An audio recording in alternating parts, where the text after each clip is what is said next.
Bienvenue à tous dans ETV Newsweek, voici les titres. Coup dur pour des habitants de Capesterre-Belle-Eau, pas d'eau mais des factures d'eau qu'ils sont sommés de payer. Surprenante histoire de cet habitant à Bouillante, envahi par une importante fuite d'eau potable depuis 3 ans. Trop d'armes à feu en circulation en Guadeloupe. Pour la 2e fois, un conseiller régional se plaint auprès d'Emmanuel Macron. Récupérer, soigner, relâcher, l'image de cette tortue qui a retrouvé son milieu naturel. Le soulagement après l'inquiétude, la famille de randonneurs a été retrouvée saine et sauve après une brusque montée des eaux au Saut des Trois Cornes. C'était à Sainte-Rose. Marius Mathieu.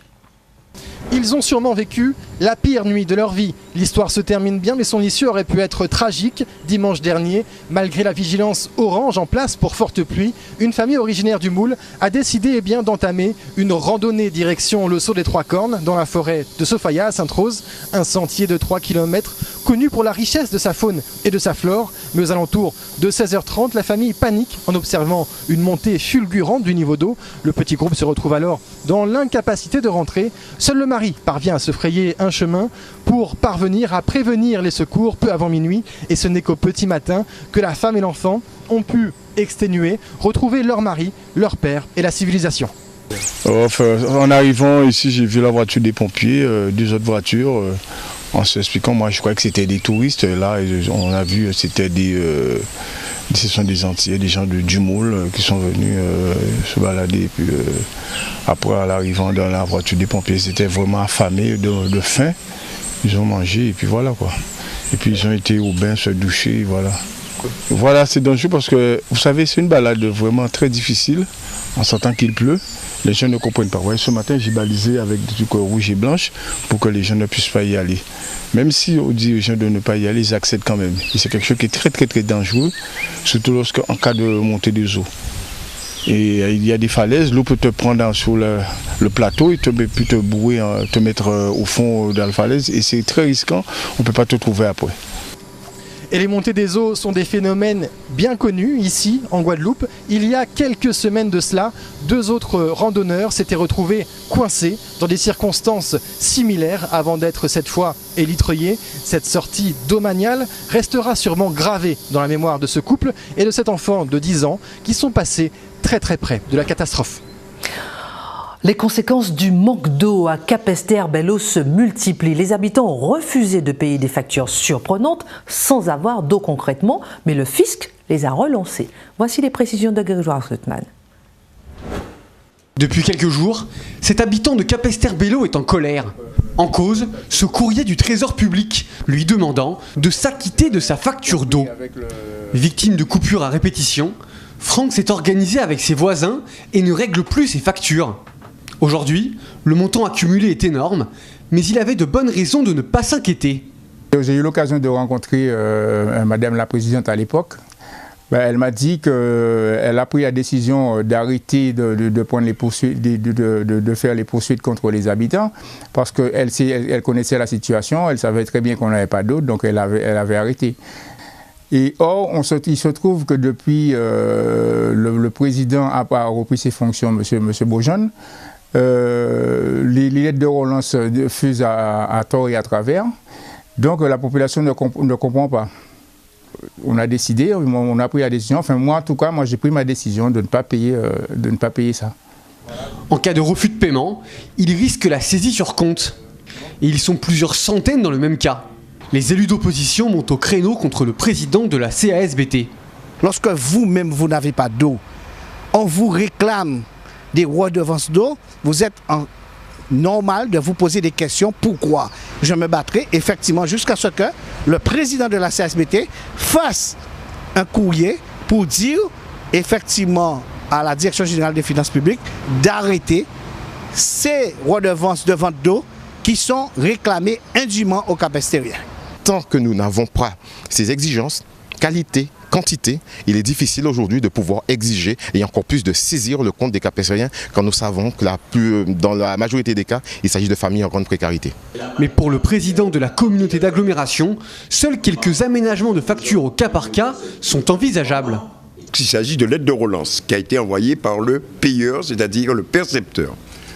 Ces lettres de relance font suite à des facturations qui ont été envoyées aux différents abonnés pour pouvoir payer leur facturation de 2015. Voilà tout simplement ce que c'est. S'il y a des personnes qui contestent le fait que soit qu'ils n'ont pas eu de compagnie, nous allons examiner au cas par cas. L'équilibre des comptes semble donc devenir une priorité pour la collectivité. Mais les habitants de Capesterre ne devraient pas avoir dit leur dernier mot. À Bouillante, c'est l'inverse. Un habitant a subi une importante fuite d'eau potable depuis 3 ans. Précision, Marius Mathieu. Bouillante. Au bord de ce chemin, cet homme nous promet de nous montrer son pire cauchemar depuis plusieurs années. Michel vit ici depuis 43 ans. Avec son frère, ils ont construit eux-mêmes cette maison après avoir obtenu le droit de vivre sur cette parcelle. Mais depuis 2016, le terrain est submergé par une coulée d'eau incessante, rendant inhabitables les lieux. Pire encore, l'origine du problème viendrait d'une canalisation d'eau potable située un peu plus haut. Un gâchis de très grande ampleur, totalement immoral pour Michel. La première fuite, ça fait 7 ans de ça, mais c'était moins qu'aujourd'hui. Et ils ont envoyé quelqu'un de service d'eau et ils ont donné 2500 à mon frère. Il ne peut même pas retourner chez lui à cause de ce taux. La deuxième fuite, ça doit durer au moins 3 ans. 3 ans, ça coule comme ça à flot, comme on voit là. Quand je pense ça, je vois tant de personnes qui n'ont pas un peu d'eau à boire et tant de personnes qui n'ont pas le moyen pour régler son facture. Et je vois ça, ça me donne mal au cœur, ça me révolte. C'est juste une fuite qui fait partie de son canalisation. On a déjà fait comprendre à plusieurs qui travaillent dans l'eau de fermer l'eau et sans réponse. Et nous qui payons l'eau, c'est toutes les gens qui payent l'eau. C'est là que les factures, ça commence à gonfler, c'est à cause de tous ces problèmes. La situation est à peine croyable. Et pour prouver sa bonne foi, Michel nous convie à partir à la recherche de la source du problème. 3 ans, ça coule comme ça à flot. Plus haut, en bord de route, l'origine de la fuite apparaît. Une demande d'interview a été adressée au gestionnaire des eaux sur cette commune afin d'en savoir plus. Un deuxième conseiller régional alerte Emmanuel Macron sur les armes à feu qui circulent librement en Guadeloupe. Marius Mathieu. Règlement de compte, vol à l'arraché, braquage. En 2018, la préfecture relevait près de 12 000 faits de violence en Guadeloupe, avec plus de 200 vols avec armes. Les plus jeunes semblent les plus concernés. En l'espace d'un mois, un lycéen est mort sous les balles et un autre se trouve actuellement dans le coma. Ses agresseurs en voulaient à sa chaîne de coups. Une situation critique que certains n'avaient jamais connue ici. La violence s'est accentuée par rapport au temps comme j'avais 20 ans. Au temps que j'avais 20 ans, on se disputait, on se battait bien sûr, mais à coup de poing. Il n'y avait pas d'armes à feu, les armes à feu n'étaient pas aussi en vigueur.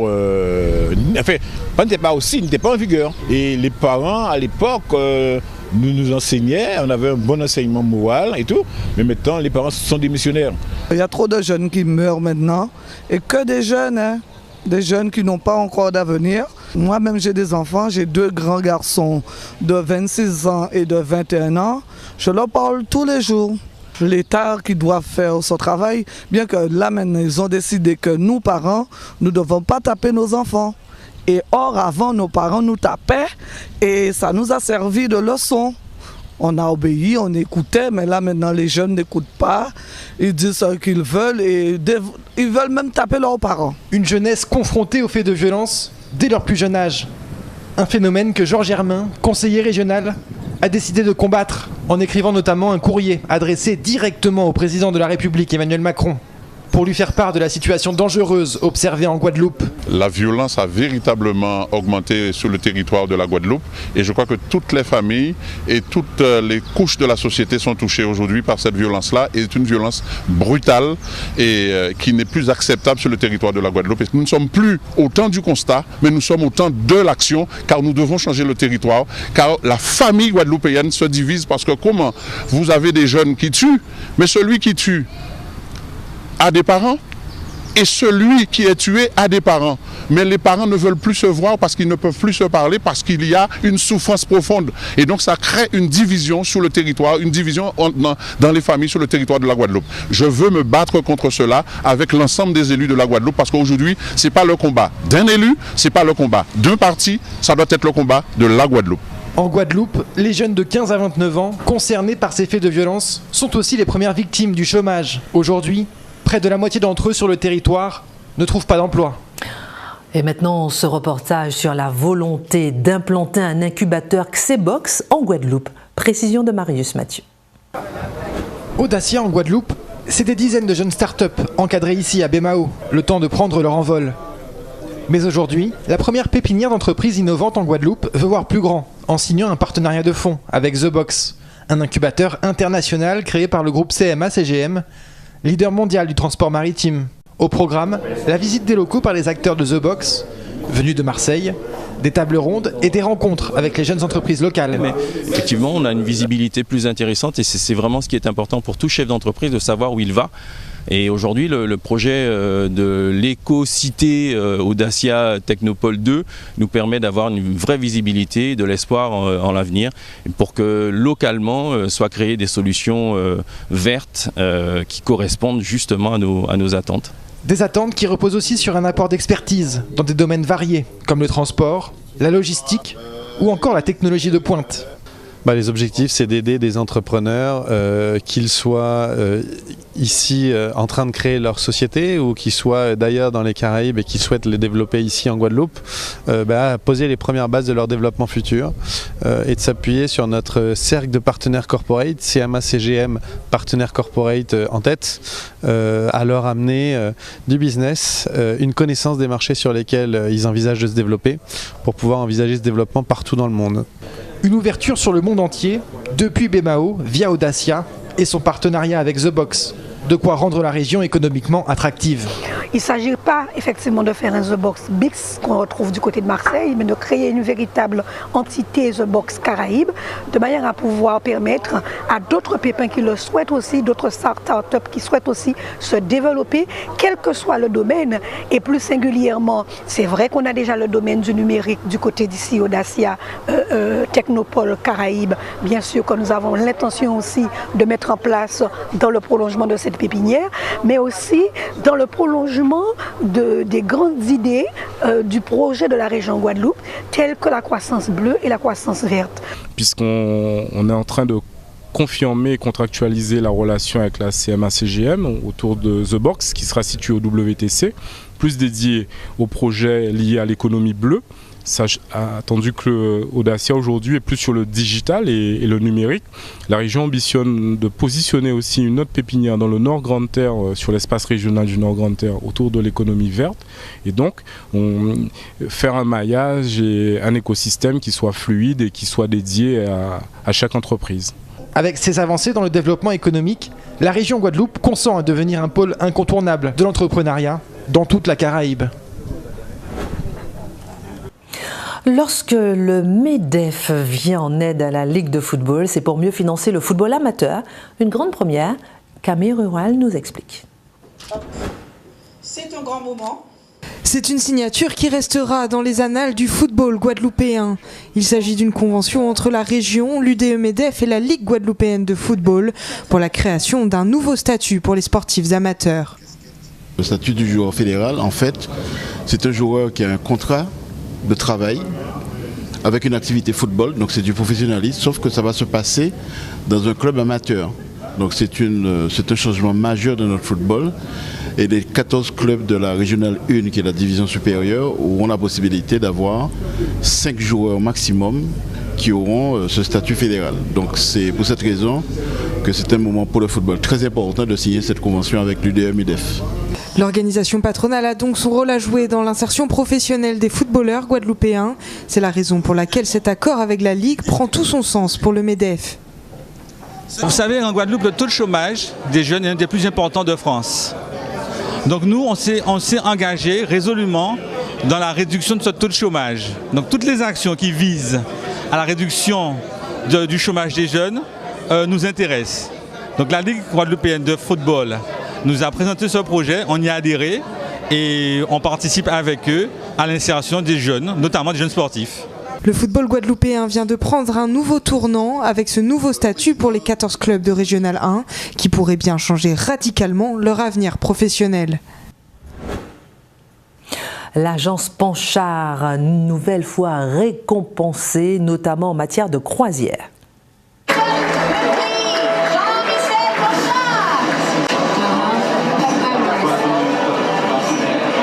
Le prix Over the Top, réservé aux meilleurs, a été décerné à l'agence Panchard Voyage pour la 6e fois consécutive. Lors de la 26e cérémonie des lauréats de la mer, à bord du Costa Favolosa, l'agence guadeloupéenne s'est une nouvelle fois imposée comme leader de la croisière. Alors ce prix Over the Top, qui signifie littéralement au-dessus des sommets, c'est un prix qui est remis par Costa aux agences qui font le chiffre d'affaires le plus important dans le monde, et particulièrement en Europe. Ce prix est attribué précisément à 8 agences en Europe, et 2 agences en France l'ont eu, et nous sommes l'une de ces 2 agences. En Guadeloupe est 10 fois celui qu'il y a en métropole. Énormément de gens de nos clients se déplacent, prennent des croisières et continuent de le faire. Dynamique, l'agence Panchard Voyage soit bien partie pour atteindre les cieux. La tortue recueillie sur la plage de Roseau a été relâchée cette semaine à Capesterre après avoir été soignée. Un vrai moment d'émotion. Voici le reportage de Grégoire Truitman. À Negada, cette tortue imbriquée de 3 ans est presque une miraculée. Retrouvée échouée sur la plage du Roseau de Capesterre-Belo en février dernier, elle était en grande difficulté. Recueillie et soignée par le centre de soins des tortues marines de l'aquarium, elle est aujourd'hui prête à reprendre sa liberté. Cette tortue, quand elle a été retrouvée, elle était extrêmement épuisée. Et après test en eau et radio, on s'est rendu compte qu'elle avait une poche d'air collée au poumon, qui n'avait rien à faire là et qui faisait office de bouée, en fait, qui l'empêchait de couler. Et elle s'est épuisée à essayer de descendre. Et c'est à ce moment-là qu'on a pu la récupérer. On ne sait pas d'où ça vient, on ne sait pas ce qui a causé ça. Et comme on ne savait pas le pourquoi de cette pathologie, on s'est dit qu'on allait commencer par nettoyer au niveau intestinal, donc avec en la purgeant en fait tout simplement, en faisant des petits antibiotiques pour éviter une éventuelle infection, et de voir si en la nourrissant et en la laissant en repos, si ça finissait par partir tout seul. Et c'est ce qui s'est passé, puisqu'au bout d'1 mois, cette poche avait diminué déjà de 25%. Ce recueillement a donc permis une meilleure connaissance de l'espèce, et elle pourra être reconnue si elle revient sur nos plages. Normalement on a fait des photos d'identification, du coup après le relâcher, si les repasses prennent nos côtes et qu'elle a un problème, on pourra potentiellement la réidentifier. Et on lui souhaite au plus de ne pas revenir près de notre centre de soins. Maintenant libre, Anegada a toutes les chances de survivre, mais elle évoluera dans un écosystème de plus en plus fragile. Et voilà, on se quitte sur ces magnifiques images. Excellente semaine à tous sur ETV bien sûr.